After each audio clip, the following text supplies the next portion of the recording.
Hey everybody, Pastor Steve here. We've come to the middle of the week. Today we're in Psalm 84, and while you're opening your Bible there, I want to remind you this Sunday is Time Change Sunday, and this is the one we enjoy because you get to fall back, set your hours back, you get that extra hour of sleep, which means you should be very rested in worship and life groups this Sunday morning. You should be able to get up early and be here early, not just on time, but actually early.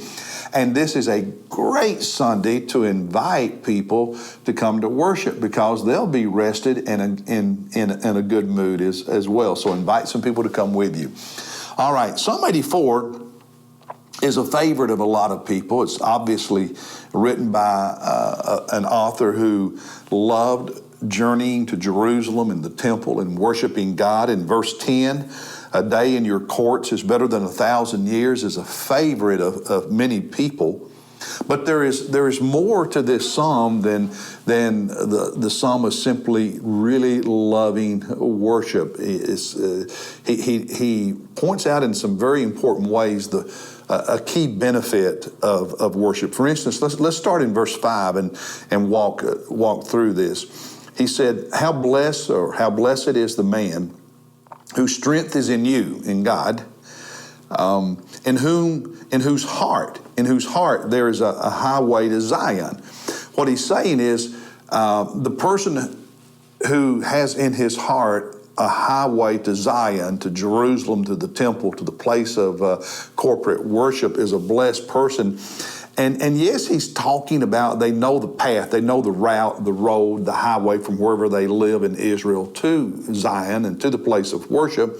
But it's also written on their heart. There's just this, there's this automatic, natural passion for worship. It is their lifestyle. And so part of what he's saying here is that worship on Sunday morning, for instance, for us today, is not a Saturday night decision. If worship for you is a Saturday decision, then the highway to Zion, the highway to God's house to worship is not written on your heart. Because if it's written on your heart, it's just your lifestyle. It's not a Saturday decision, it is a life decision. You are a worshiper of Jesus Christ, and it is just your life that your heart automatically knows, automatically takes you to the place of worship on the Lord's day. If you're having to think about it every week and decide it week to week, it's not on your heart the way it needs to be. Now, he says at the first of that verse, how blessed is the man whose strength is in you. And you're going to see this more clearly in a minute, but part of what he's saying is when you have a lifestyle of consistent, faithful worship, there is a strength that comes to you which you will never have if you are inconsistent in worship, which you will never have if worship for you is a Saturday decision. But when your heart has that highway that just automatically takes you to the place of worship with God's people, there's going to be strength available to you that you're not going to have otherwise. Now, he illustrates that very powerfully in the very next verse. He says in verse 6, passing through the valley of Baca, they make it a spring. Baca, a place of weeping, of mourning, a place of tears, of sorrow and sadness, because the truth is all of us are going to have seasons, going to have moments when we pass through a valley of heartache, a valley of tears, a valley of sorrow. And what he says, now think about this, the previous verse, the person is blessed who has strength, because on his heart, there's a highway to worship. There's that consistency of worshiping God. So when he goes through the valleys of Baca, the valleys of tears and mourning and sorrow that come, that man is going to be blessed. Look at the next verse, verse 7.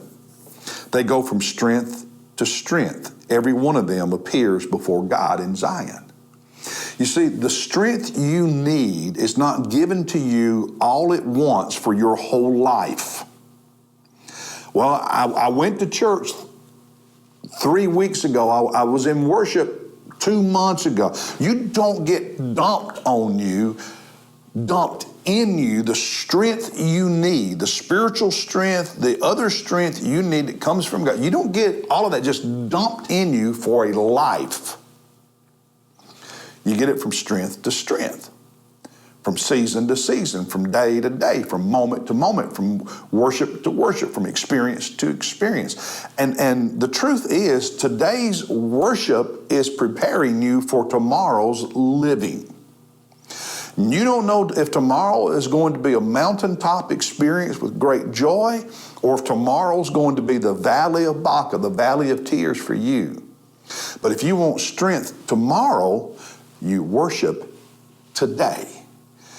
It is strength to strength, day to day, as we consistently show up and worship, because in our heart there is a highway to worship. It's never a Saturday decision if you want to be as strong as possible as a disciple of Jesus Christ. It is your lifestyle.